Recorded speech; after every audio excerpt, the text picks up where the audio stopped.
मैं पागल खाने में एक नफ्सियात की डॉक्टर थी। ये एक पागल खाना था और पागल खाने में नौकरी करने का पहला तजर्बा था। जब मैंने पागल खाने की औरतों का विजिट किया तो मुझे इस पागल खाने की दीवारों पे कुछ बातें लिखी दिखाई दी। मुझे शक पैदा हुआ कि इनमें एक औरत बिल्कुल नॉर्मल है। मैंने यहाँ की खान समाज से और मैनेजर से इस बारे में पूछा तो उन्होंने इस बात से साफ इनकार किया, मगर मैंने कहा कि मेरी तसल्ली के लिए आज खाने में नमक या मिर्च तेज कर देना। जब रात को खाना दिया गया तो मैं महर नफ्सियात थी। कुछ अरसा पहले ही मुझे इस पागल खाने में ट्रांसफर किया गया था। यहाँ पर बहुत सारे डॉक्टर्स आकर जा चुके थे। यहाँ पर कोई भी न टिका था, इसलिए काफी अरसे से यहाँ पर कोई भी डॉक्टर मौजूद न था। यहाँ के मरीजों की हालत बहुत खराब हो चुकी थी। आज मेरा इस पागल खाने में पहला दिन था। मैंने देखा यहाँ की तमाम औरतें बहुत ही बुरी हालत में हैं। उनके बाल बिखरे हुए और यूं लगता है जैसे कई कई दिनों से नहाई नहीं है। उनके नाखून इतने बड़े और मैले के देखने से खौफ आता। एक दूसरे को मारती, एक दूसरे से लड़ती झगड़ती, अजीब अजीब आवाजें निकालती। ये सब देखकर मुझे खुद भी खौफ आने लगा था, लेकिन खैर मेरा ये काम था उनमें से तमाम औरतों को देखना और उनकी नफ्सियात पर काबू पाना मेरे ही जिम्मे था। मैंने भी अपनी तरफ से पूरी कोशिश शुरू कर दी थी कि मैं इन मरीजों को कम से कम इनमें से एक दो को तो सेहतयाब करके ही भेजूं, उनका ख्याल रखूं और उनको देखूं कि उनकी हालत काफी हद तक खराब हो गई है। मैंने आज यहाँ आके जैसे ही कहा कि मुझे पागल खाने का विजिट करवाओ, यहाँ की मैनेजर मुझे गाइड करती यहाँ तक ले आई थी। ये भी एक औरत ही थी। यहाँ पर औरतों की देखभाल के लिए औरतें ही मौजूद थी, इसलिए मुझे ज्यादा दिक्कत महसूस न हुई थी। जब वो मुझे कैद खाने के दरवाजे तक ले आई तो मैंने देखा कि यहाँ पर तमाम औरतें एक दूसरे से लड़ झगड़ रही थी, एक दूसरे के बाल नोच रही हैं। कोई खुद अपने बाल नोचती रही, कोई अपने सीने पर थप्पड़ मारती, कोई हंसती तो कोई रोती। अजीब सा शोर व गुल बरपा था। ये सब कुछ देखकर मुझे खौफ महसूस होने लगा। अजीब सी घुटन थी जो मुझे घेरे हुए थी। मैंने तमाम औरतों को देखा। मुझे यूं लग रहा था जैसे ये मेरे हाथ से निकल चुके हैं, लेकिन अचानक ही वापस मुड़ते हुए मेरी नजर एक दीवार पर पड़ी थी। ये दीवार सफेद चूने से पेंट की गई थी। मैंने उसको देखा तो मुझे उस पर लिखे कुछ अल्फाज दिखे। मैंने जब आगे बढ़कर देखा तो मुझ पर वाज़ेह हुआ कि ये अक़वाले ज़री थे या फिर शायद किसी के दिल से निकले हुए कुछ अल्फाज थे। मैंने उन्हें पढ़ना चाहा, लेकिन ये दरमियान से मिटे हुए थे। यूं लग रहा था जैसे इस पेंट को नाखूनों से खुरच कर यहाँ पर कुछ लिखा गया हो। ये कोई पागल औरत तो नहीं लिख सकती थी। मैंने जब पीछे मुड़कर देखा तो मुझे सारी की सारी औरतें पागल लग रही थी, लेकिन यहाँ पर ऐसी लिखाई कौन कर सकता था। मैं हैरानगी से कभी इस दीवार को देखती, कभी उन पागल औरतों को देखती। ऐसा ऐसा मुझे यूं लगने लगा जैसे यहाँ पर कोई ऐसी औरत मौजूद है जो पागल नहीं बल्कि पागल बनने का ड्रामा रचा रही है। मैंने कुछ सोचा और फिर इस हाल से बाहर निकल आई। बाहर आते ही मैंने मैनेजर से कहा कि ये तमाम औरतें पागल ही है ना, कोई इनमें से मुख्तलिफ तो नहीं। तो मैनेजर कहने लगी कि अरे नहीं, इनमें से एक एक को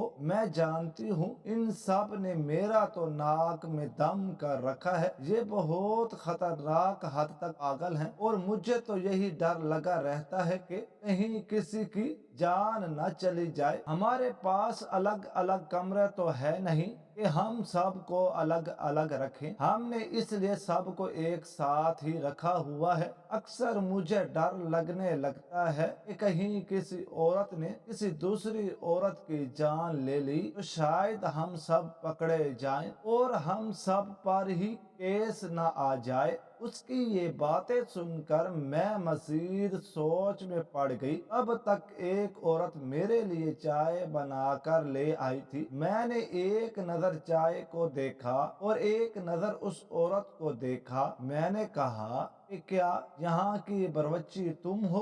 तो कहने लगी कि हाँ मैं ही हूँ। मैंने कहा तुम यहाँ पर सबके लिए खाना बनाती हो? तो वो कहने लगी कि जी यहाँ पर सुबह से लेकर शाम तक मैं ही खाना चाय वगैरह जो कुछ भी होता है मेरे ही हाथ से बनता है। वो बड़े फख्र से बता रही थी। मैंने उससे कहा कि अच्छा ठीक है, मेरे पास एक तरकीब है, अगर तुम लोग मेरा साथ देना चाहो तो। मैनेजर और वो खानसमा मेरे करीब हुई और मुझसे पूछने लगी कि क्या तरकीब है और क्या बात है। मैंने उनसे कहा कि मुझे शक पड़ता है कि इस पागल खाने में कोई ऐसी औरत मौजूद है जो पागल नहीं बल्कि मुकम्मल तौर पर ठीक है और ज़हीन भी है। मेरी ये बात सुनकर दोनों मेरा चेहरा तकने लगी। कहने लगी कि हम तो यहाँ पर पिछले 5 सालों से हैं, लेकिन हमें तो यहाँ पर कोई भी औरत ठीक नहीं लगी। आप कैसे कह सकती हैं?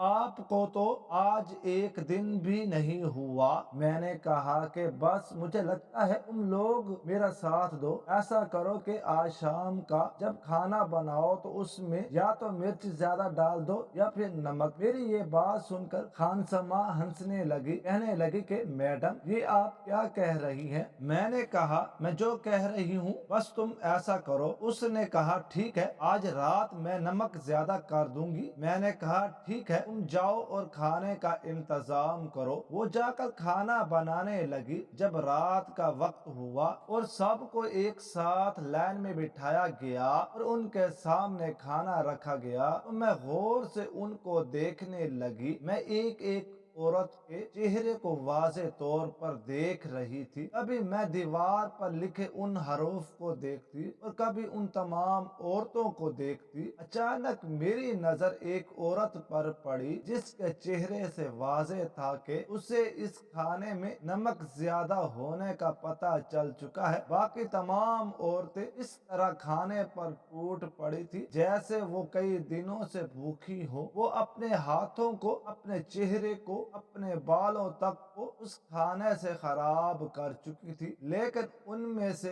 एक ही थी जो 5 मिनट बाद एक निवाला अपने हलक से उतारती थी और साथ में पानी का घूंट भी पीती थी। यूं लग रहा था जैसे उसके हलक से निवाला बहुत मुश्किल से उतर रहा हो। मुझे समझ आ गई थी कि यही वो औरत है जो इन सब से मुख्तलिफ है। मैं मुस्करा कर पीछे हटी तो खानसमा और मैनेजर मुझे देखकर सवालिया नजरों से देखने लगी। मुझसे पूछने लगी कि आपने क्या देखा? मैंने कहा वो देखो जो सामने औरत बैठी है जो खाना नहीं खा रही और सब में जरा तमीज से बैठी है, उसे पकड़ कर मेरे पास ले आओ। जब वो दोनों गई तो उन दोनों से वो संभल नहीं पा रही थी। मैंने कुछ दूसरी औरतों को भेजा जो सिक्योरिटी के लिए यहाँ पर मौजूद थी। बहुत मुश्किल से वो उसे खींच कर बाहर लाई थी और मेरे ऑफिस तक ले गई थी। ऑफिस की बत्ती मैंने गुल करवा दी थी और यहाँ आकर अंधेरे में उसके सामने बैठ गई थी। मैंने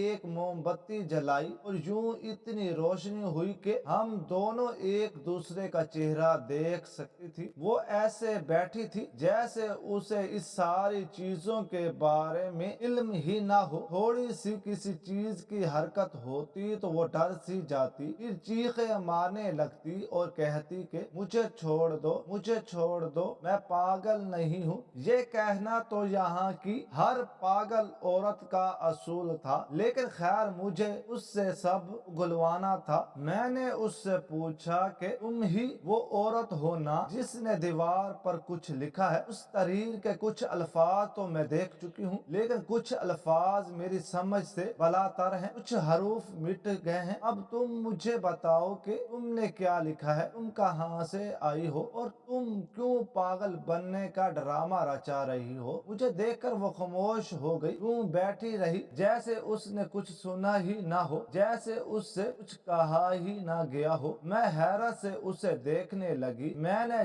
जब उसके हाथ पर हाथ रखा तो वो यूं डर गई जैसे किसी ने उसे करंट लगा दिया हो। फिर वो चीखने लगी और अपने बाल नोचने लगी। हकीकत में वो एक पागल लग रही थी। अब तो मुझे भी शुबा होने लगा था कि शायद मैंने गलत औरत का इंतखाब कर लिया है या फिर शायद मैंने अंदाजा ही गलत लगा लिया है। अब मैं ये सोचने लगी कि मुझे मैनेजर और खानसमा के सामने शर्मिंदगी उठाने पड़ेगी। अभी मैं यही सोच रही थी कि मेरे दिल में ख्याल आया कि हो सकता है ये अपना आप जहर ना करना चाहती हो। मैंने उससे दोबारा सवाल पूछा, फिर भी खामोश रही। मैं उससे 3 बार पूछती रही लेकिन ये यूं ही खामोश रही। आखिर में खामोशी से उठकर बाहर जाने लगी। अभी मैं उठकर टेबल से कुछ दूर ही गई थी कि पीछे से मुझे उसकी हिचकियों की आवाज आने लगी। यूं लगने लगा जैसे वो रो रही हो। ऐसी हिचकियों के साथ रोना किसी पागल का काम नहीं था। ये यकीनन ठीक ठाक औरत थी। मैं पीछे मुड़ी और फिर उसके पास आई। मैंने उसे पानी दिया और फिर उससे कहा कि तुम मुझे बताओ, क्या जो मुझे लग रहा है वही सच है? तुम सच में एक सलामत औरत हो ना, पागल तो नहीं हो?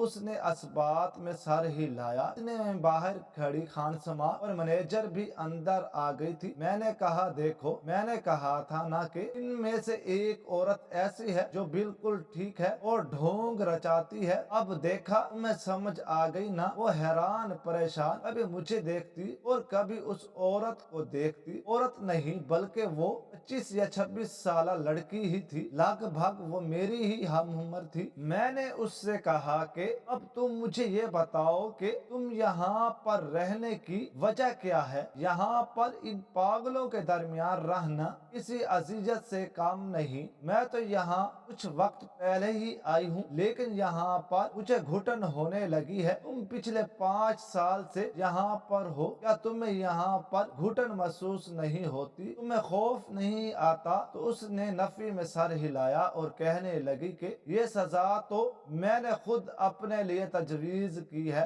डॉक्टर साहबा। तो फिर किसी घुटन कैसा मिला और कैसी अजियत? जिस अजियत में मैं पहले थी ये तो कुछ भी नहीं। इससे तो मेरे दिल को सुकून पहुंच जाता है। उसकी ये बात सुनकर मुझे हैरत हुई थी। किसी को पागल खाने में यूं पागल औरतों के हाथों पीटता और नोचता देखकर ऐसे भला सुकून मिल सकता है? क्या ये वाकई में पागल तो नहीं? मैं गौर से उसे सुनने लगी। मैंने कहा, ये कैसी बात हुई? भला यहाँ की अजियत तुम्हें अजियत नहीं लग रही? तुम्हारी क्या कहानी है? तुम मुझे सुनाओ, मैं तुम्हारे लिए यहाँ पर हाजिर हूँ। तभी वो कहने लगी कि मेरा नाम राबिया है और मैं भी एक नफ्सियाती डॉक्टर बनना चाहती थी। साइकोलॉजिस्ट स्टूडेंट थी और यूनिवर्सिटी में पढ़ने जाती थी। मेरे माँ बाप ने मुझ पर कभी कोई रोक टोक न की थी। FA करने के बाद जब मैंने यूनिवर्सिटी जाने की जिद की तो मेरे माँ बाप ने कोई रोक टोक न की और मेरा दाखिला यूनिवर्सिटी में करवा दिया। यूनिवर्सिटी में मेरे साथ काफी सारी लड़कियां और लड़के थे। यूं मेरी दोस्ती लड़कियों से होते हुए लड़कों तक जा पहुंची थी। मेरी अम्मी बहुत ही मजहबी थी। उन्होंने हम सब बहन भाइयों को हमेशा इस्लाम पर कारबंद रहने की ताकीद की थी। हमें नमाज पढ़ने के लिए उठाती, नमाज पढ़वाती और सुबह ही सुबह तिलावत भी करने के लिए बिठा देती थी। बचपन से यही आदत थी। आहिस्ता आहिस्ता बड़ी हो रही थी और ये आदत फितरत बन रही थी। अम्मी की तरह मैं भी नमाज पढ़ने लगी और अक्सर औकात कुरान की तिलावत भी करने लगी। सुबह सवेरे सवेरे उठना, नमाज पढ़ना और तिलावत करना तो मेरा मामूल था। कॉलेज से फारिग होने तक मैं ऐसे ही पढ़ाई करती रही। यूनिवर्सिटी पहुंचने के बाद भी मेरी इबादत में कोई कमी ना आई थी। लेकिन यहाँ पर ऐसा होने लगा था कि आहिस्ता आहिस्ता मेरा दुपट्टा सर से ढलक कर कर मेरे कंधों तक आने लगा था। यहाँ की तमाम लड़कियों को देखकर मुझ में भी फैशनेबल लड़की जाग गई थी। मेरे साथ पढ़ने वाले लड़कों को, जिनको मैं नामहरम कहती थी, ऐसा ऐसा उनसे मेरी दोस्तियां होने लगी थी। एक लड़का उनमें ऐसा भी था जिससे मैं मोहब्बत कर बैठी थी। वो मेरे बाप के दोस्त का बेटा था। उसके माँ बाप ने जब मुझे देखा तो रिश्ता लेकर हमारे घर आए थे। मैं ये नहीं जानती थी कि वो मेरे बारे में क्या सोचता है। मैं तो सिर्फ ये जानती थी कि मैं इसके बारे में क्या सोचती हूँ। उसने अपने माँ बाप को भेजा और हमारे घर वालों ने भी हाँ कर दी थी। यूं हम दोनों की शादी तय कर दी गई थी, मगर ऐन शादी के वक्त उसने ऐसी शर्त रख दी कि मेरा बाप वो शर्त पूरी करने के लिए बिल्कुल भी अहल न था। हम अच्छे घराने से ताल्लुक रखते थे, लेकिन इतना भी अमीर घराना न था कि हम इतनी बड़ी बड़ी गाड़ियां अफोर्ड कर सकते। उसने मेरे बाप से न्यू मॉडल कार की फरमाइश रख दी। ये न्यू मॉडल कार 18 लाख की आती थी। 18 लाख का नाम ही आसान था, जबकि उसके लिए उम्र बीत जानी थी। मेरे बाप ने जब ये सुना तो उसके कंधे ढलक गए। मेरे बाप ने कहा कि अगर मैं उधार भी करूं तब भी इतनी गुंजाइश मेरे पास नहीं बचती कि मैं आपको कार दे सकूं। मेरे तो घर की कीमत भी इतनी नहीं। ये सुनकर उन्होंने इनकार कर दिया और चलते बने। मेरे बाप को हार्ट अटैक आ गया और उसे जल्द से जल्द हॉस्पिटल ले जाया गया। मैं दुल्हन बनी वहीं बैठी रह गई। मेरी आंखों से आंसू फरबा रहे थे। मैं सोच भी ना सकती थी कि मेरे साथ ऐसा हो सकता है। वो जिस पर मैं जान वाती थी, जो मुझसे मोहब्बत के दावे करता था, आज उसने एक छोटी सी बात पर बारात ही वापस ले ली थी। ये कैसा लड़का था। मेरे बाप की तबीयत खराब हो गई। हमारे आस पड़ोस के कुछ मुअज्जिजीन अब्बा को लिए अस्पताल पहुँचे थे। मैं भी अपनी गाड़ी में बैठकर अस्पताल आ चुकी थी। अपने बाप को इस हालत में देखकर मेरी आंखों से आंसू बहने लगे। मैंने अपने बाप के हाथ से पकड़ा और कहने लगी कि अब्बू मुझे छोड़कर मत जाइएगा। अब्बू कहने लगे कि तुम्हारी बारात वापस जा चुकी है, इससे बड़ा सदमा और क्या हो सकता है भला। अब न जाने मैं कब तक जी पाऊं। मैं चाहता हूं कि जल्द से जल्द तुम्हें अपने घर का कर जाऊं, तुम्हारे हाथ पीले कर जाऊं। वो तो मेरा जिगरी दोस्त था, उसने भी मेरा साथ ऐसा किया, मुझसे जहेज और इतनी बड़ी डिमांड कर दी थी। मैं भला तुम्हें कैसे ऐसे लोगों के हाथों में दे सकता था जो आज तो गाड़ी की फरमाइश कर रहे थे, कल ना जाने किस चीज की फरमाइश करते और तुम्हारा क्या हाल करते। लेकिन अब मैं इस तरीके से भी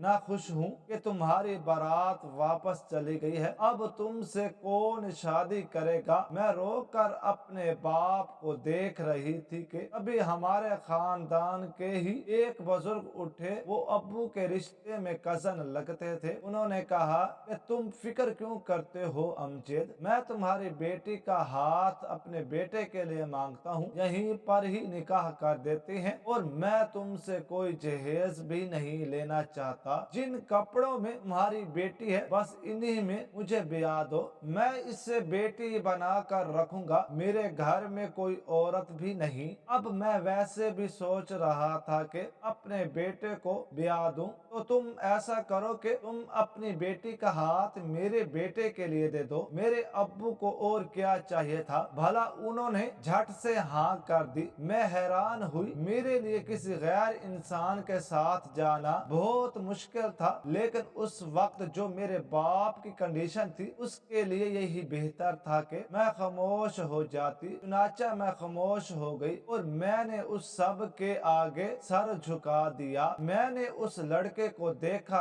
तक न था कि वो कैसा दिखता है और कैसा नहीं। मुझे उस वक्त तो बस अपने बाप की फिक्र खाए जा रही थी। जब मैं दुल्हन बनकर उनके घर आ गई तो मैंने देखा कि ये सब लोग मुझे बहुत प्यार दे रहे हैं। मेरा ससुर और मेरा शोहर मेरे सामने पीछे चले जा रहे थे। बहुत अच्छे तरीके से यहाँ पर मेरा इस्तकबाल किया गया, लेकिन जब भी मैं लड़के को देखती मेरा दिल कटने लगता और मुझे गुस्सा आने लगता। ये एक नापसंदीदा इंसान था जिसे ना तो मैंने कभी देखा था और ना ही कभी चाहा था। फिर भला कैसे मैं उसके साथ जिंदगी गुजार सकती थी। मैंने सोचा कि जब मेरे बाप की कुछ तबीयत बेहतर हो जाएगी तो मैं उसके पास वापस चली जाऊंगी और इससे तलाक ले लूंगी। ये बात सोचते हुए मुझे जरा भी खौफ न आया था। हमारे घर की तरह उनके घर भी नमाजों का असूल था। मेरे ससुर जी भी 5 वक्त की नमाजी थे और मेरे शोहर भी। मेरे शोहर एक फैक्ट्री में काम करते थे। मैंने उनसे कह दिया था कि हम दोनों का ताल्लुक सिर्फ दुनिया को दिखाने के लिए है, बाकी मैं आपको शोहर तस्लीम नहीं कर सकती। मेरी ये बात सुनकर वो खामोश हो गया था, लेकिन अक्सर वो मेरे लिए कुछ न कुछ बाहर से लेकर आता था। तकरीबन हर रोज कुछ न कुछ खाने के लिए लाता और महीने में 1-2 गिफ्ट भी दे देता था, लेकिन आज तक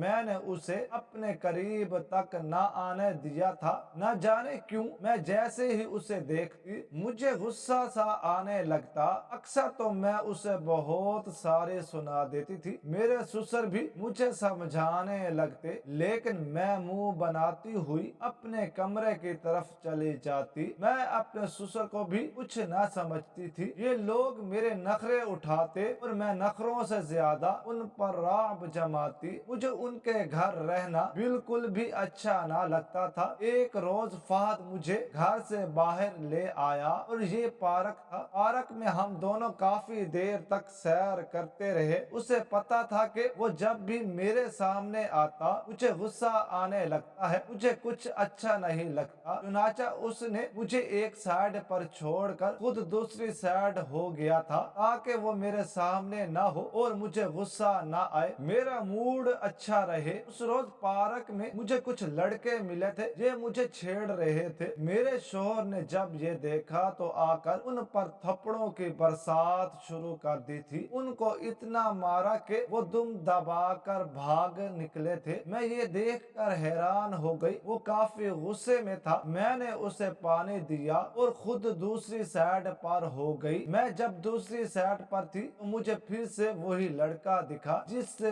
पहले मेरी शादी होने वाली थी। उसने मुझसे कहा कि हाँ, हो गई तुम्हारी शादी, किससे हुई है, मुझे माफ कर दो, मैं पछता रहा हूँ। उस वक्त अगर मैं ये न कहता तो आज तुम मेरे साथ होती। उसकी ये बात सुनकर मेरी आंखों से आंसू जारी हो गए। मैंने उससे कहा कि वो वक्त था और तुम मुझे पा भी सकते थे, लेकिन तुमने ऐसा कुछ न किया। तुमने तो ऐसी शर्त रख दी कि मेरा बाप पूरी भी न कर सकता था। मुझे तुमसे ये उम्मीद न थी। मेरी बात सुनकर वो मुझसे माफिया मांगने लगा। मैं एक दरख्त के साथ लगकर उससे बात कर रही थी। मैंने थोड़ा सा हटकर पीछे देखा। मेरा शोहर अभी तक बेंच पर बैठा पानी पी रहा था। मैं उसकी नजरों से ओझल थी। मैंने उससे कहा कि मेरा शोहर मेरे साथ है, अगर उसने देख लिया तो अच्छा नहीं होगा। अभी भी कुछ लड़कों को पीट कर बैठा है। मेरी ये बात सुनकर उसने कहा कि अपना नंबर दे दो, मैं तुमसे कॉल पे बात करूंगा। मैंने उससे कहा कि मैं तुम्हें खुद कॉल कर लूंगी, अभी तुम जाओ यहाँ से। न जाने क्यों उसकी बातों से मेरा दिल नरम हो गया था। मैं जल्दी से वापस अपने शोहर की तरफ आई और उससे कहा कि जल्दी से घर चले। मेरा शोहर ये देखकर हैरान होने लगा, कहने लगा कि अभी तो हम आए थे, इतना जल्दी क्यों? तो मैंने उनसे कहा कि बस मुझे घर जाना है। उसके बाद हम दोनों घर वापस आ गए। ये शाम का वक्त था। मैंने अपना मोबाइल उठाया और एक बार फिर से उसका नंबर डायल करने लगी। फिर मैंने देखा कि उस वक्त मेरा शोहर और मेरा ससुर दोनों ही घर पर मौजूद थे। मैंने उसे कॉल न की। दूसरे रोज होते ही जब मैंने देखा कि मेरा शोहर फैक्ट्री में काम पर चला गया है और मेरा ससुर अपनी दुकान पर चला गया है, मैंने जल्दी से उसे कॉल मिलाई और اس से बात करने लगी। मेरी आवाज सुनकर तो वो जैसे हवाओं में उड़ने लगा था। उसे यकीन ही नहीं आ रहा था कि मैंने उसे कॉल की है और बात कर रही हूँ। मैंने कॉल उठाकर उसकी पहले तो काफी बेइज्जती की, लेकिन फिर उसके बाद उसकी मिन्नतों समाजतों के आगे मैं हार मान गई थी। यूं जैसे मेरी आंखों पर पट्टी बांधी गई थी। मुझे लगने लगा कि वो भी मुझसे प्यार करता है और मुझसे शादी करना चाहता है। मैं कुछ रोज तो छुप कर उससे बात करती रही, लेकिन फिर एक दिन वो कहने लगा कि मुझे तुमसे मोहब्बत हो गई है और मैं अब तुमसे शादी करना चाहता हूँ। तुम अपने शोहर से तलाक लो और मेरे पास आ जाओ। उसकी ये बात सुनकर मुझे खुशी महसूस होने लगी। मैंने सोच लिया कि अब मैं मौका पाते ही अपने शोहर से इस बारे में बात करूंगी कि वो मुझे तलाक दे दे। कुछ दिनों बाद मैंने अपने शोहर से बात की तो वो हक्का बक्का मुझे देखने लगा। कहने लगा कि जो शख्स तुम्हें पहले छोड़ सकता है वो तुम्हें एक बार फिर से भी छोड़ सकता है। अगर तुम मुझसे तलाक लेना चाहती हो तो मुझे कोई उज़र नहीं, लेकिन मैं तुम्हें बता दूं कि अगर तुमने मुझसे तलाक ले ली और उसने भी तुम्हें छोड़ दिया तो तुम कहाँ जाओगी? तुम्हारा बाप तो हरगिज तुम्हें कबूल नहीं करेगा। उसकी ये बात सुनकर मुझे लगा कि वो बिल्कुल ठीक कह रहा है, लेकिन मेरी आंखों पर मोहब्बत की पट्टी बंधी थी। मैंने कहा कि ऐसा कुछ नहीं होगा, वो मुझसे बहुत मोहब्बत करता है और मुझसे शादी भी करेगा। ये सुनकर वो खामोश हो गया और मेरे ससुर के पास चला गया। कहने लगा कि मैं इसे तलाक देना चाहता हूँ। मेरे ससुर ने बवेला मचा दिया और अपने बेटे को थप्पड़ मार दिया। कहने लगा कि तुम्हें शर्म नहीं आती, बिना बात के तुम अपनी बीवी को तलाक दे रहे हो। मुझे तो हैरत उसके ज़र्फ पर हो रही थी। उसने इतना बड़ा ज़र्फ दिखाया था कि वो मेरी सारी बात राज रखते हुए अपने बाप से ये कह रहा था कि वो मेरे साथ नहीं रहना चाहता। उसकी इस बात से घर में वेला सा मच गया था। मैं ये देखकर बहुत हैरान हो रही थी। कुछ दिन गुजरे थे कि मुझ पर उस लड़के का प्रेशर बढ़ गया कि तुम जल्द से जल्द मेरे पास आओ। एक रोज जब मैंने जाने के लिए तैयार हुई तो उसने मुझसे कहा कि अपने साथ कोई न कोई कीमती चीज भी लेती आना, क्योंकि हम दोनों भाग कर शादी कर रहे हैं और हमारे पास कुछ भी मौजूद नहीं। कुछ नकदी मेरे पास है और तुम कोई चीज ले आओ तो हमारा गुजारा अच्छे से चल जाएगा। उसकी बात सुनकर मुझे भी बात माकूल लगी और मैंने चोरी चोरी अलमारी खोलना शुरू कर दी। अलमारी खोलते खोलते मेरी नजर एक खुफिया खाने पर पड़ी। उस खाने में एक डायरी रखी थी। मैंने उसे उठाकर पढ़ना शुरू कर दिया। मैंने उसे पढ़ा तो उसमें लिखा था कि मेरा शौहर फहद मुझसे बहुत प्यार करता है। वो लिख रहा था कि मैं उससे बहुत प्यार करता हूँ और अगर उसने मुझे छोड़ दिया तो मैं मर जाऊंगा। तकदीर के आगे बेबस हूँ, अगर ना मर पाया तो खुद को मार दूंगा। ये चीज पढ़कर मेरे दिल को थोड़ा सा तो एहसास हुआ, लेकिन फिर मुझे अपनी खुशी ही याद आ गई। मैंने वो डायरी एक बार फिर से वहीं पर रख छोड़ी और वहां से अपना जेवर उठाती, अपने कपड़े पैक करती, रात के वक्त उस लड़के के साथ भाग गई। उसने मुझे होटल के एक रूम में ठहराया और सारी रात मेरे साथ गुजारी। जब सुबह हुई तो मैंने देखा कि वो मौजूद नहीं था। बार बार कॉल करने पर भी उसने मेरी कॉल न उठाई। मैं पूरा दिन उसी के इंतजार में बैठी रही। जब अगली रात हुई तो होटल वालों ने मुझसे किराया मांगना शुरू कर दिया। मेरे पास कुछ भी मौजूद नहीं था। वो तो ایک رات کا کرایہ دے کر جا چکا تھا، وہ میری عزت لے کر جا چکا تھا، مجھے اپنی غلطی کا شدت سے احساس ہوا، اب واپس میں کس منہ سے جاتی؟ خیر مجھے واپس تو پھر بھی جانا تھا۔ میں جب گھر پہنچی تو ایک لوگوں کا ہجوم تھا جو ہمارے دروازے پر کھڑا تھا۔ اس وقت میں نے نقاب کیا ہوا تھا، اس لیے کوئی مجھے پہچان نہ پایا اور میں خاموشی سے آگے بڑھ کر ان کے چہرے دیکھنے لگی۔ میں نے دیکھا کہ میرا شوہر تھا، اس نے خودکشی کر دی تھی، وہ واقعے میں مر گیا تھا۔ اس نے مجھ سے سچی محبت کی تھی، لیکن میں نے اس کو شوہر کا کوئی حق نہیں دیا تھا، اس کے تمام حقوق میں نے کسی اور کو دے دیے تھے۔ یہ دیکھ کر مجھے بے حد شرمندگی نے آ گھیرا اور میں بھاگتی ہوئی باہر نکل گئی۔ وہاں سے میں بھاگتی بھاگتی ایک رکشے میں بیٹھی اور دوسرے شہر آن پہنچی۔ یہاں پر سامنے ایک منٹینیل ہسپتال تھا۔ میں پاگلوں سی حرکتیں کرتی ہوئی اس میں داخل ہو گئی اور پھر یہاں سے میں نے باہر نہ جانے کی سوچ لی۔ جب یہ عورتیں مجھ پر چھینا جھپٹی کرتی ہیں اور میں خود پاگلوں جیسی حرکتیں کرتی ہیں تو میرے دل کو سکون مل جاتا ہے۔ میں نے ساری عمر عبادت کی، اللہ تعالیٰ کا ہر فرمان بجا لائی، لیکن اپنے شوہر کے حقوق نہ لا سکی۔ میرے لیے اب یہی سزا ہے، میں نے خود کو یہی سزا دی ہے اور میں اس سزا سے چھٹکارا حاصل نہیں کرنا چاہتی۔ اس کی یہ بات سن کر میرے دل کو کچھ ہوا اور میری آنکھیں بھر آئی تھی۔ مجھے خیال آیا کہ میرا بھی ایک شوہر ہے جس کو میں ناپسندیدگی کے طور پر کبھی دیکھنا نہیں چاہتی تھی۔ میرا شوہر بھی مجھ سے اسی طرح محبت کرتا ہے۔ میں اٹھی اور اس کے سر پر ہاتھ پھیرا اور اس سے کہنے لگی کہ تم فکر نہ کرو، اللہ سب ٹھیک کر دے گا، تم نے مجھے راہ دکھا دی ہے اور یہ اللہ تعالیٰ کی طرف سے کوئی سائن تھا جو میرے لیے تھا۔